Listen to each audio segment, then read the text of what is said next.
najgluplji stvari ikad. Zato se moj stream zove da je on najgluplji investitor. Lajkujte stream. On je ušao, znači on je bio u minusu $60.000, to možemo vidjeti na ovom ovde. Ali ja nisam u minusu. Bio je u minusu $60.000. Ali ja nisam u minusu, ja sam u plusu. Nekih $60.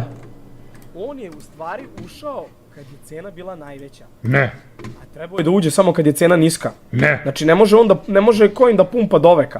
Ne. Tako da on sad gubi na ceni. Sad šta je fora, ljudi, znači ovo sve je uloženo samo, sva ova masa je poludela, uložila pare, neki su zaradili, neki su izgubili, samo zato što je Donald Trump objavio na njegov Twitter da je izbacio svoj token. Znači samo ljudi zbog ovog ovde tweeta koji ima 97 miliona pregleda, 100 miliona pregleda ima ova slika. Zbog ove jedne slike, ljudi, mnogi su, kako se zove, dobili i zaradili neko. Kako je glup!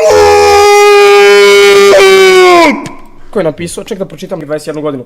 Samo hoću da kažem da je loše to što radi. Vidjet će vjerojatno ovo, možda će prestati malo da se zaleće, znaš. Ovo je... Kako je glup! Ja ću reći, zato što sam ja ovde u pravu, razumeš, i reću samo kako jeste. Tako da bolje da se lik ne zaleće, iskreno, ljudi, kad ne zna šta radi. Kad ne zna šta radi u kriptu.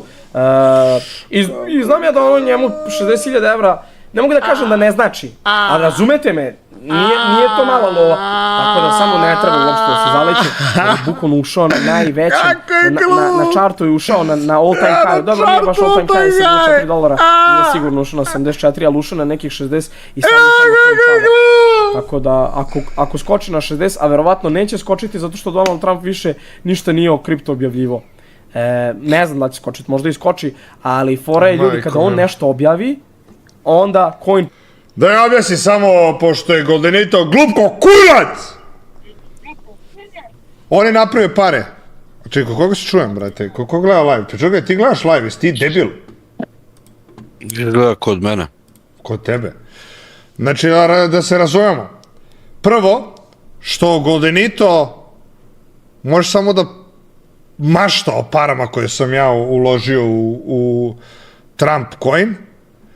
Drugo, što sam ja uložio 15.000 evra na $14, uložio sam još 10.000 na $21 i bio sam u profitu, brat bratu, preko $50.000 kad je ovaj coin bio 70 i nešto. Bio sam preko $50.000 u plusu, profitu. Ali, kada je juče pao naglo coin, čekaj da ne gledamo vretan, kada je juče naglo pao coin na $35,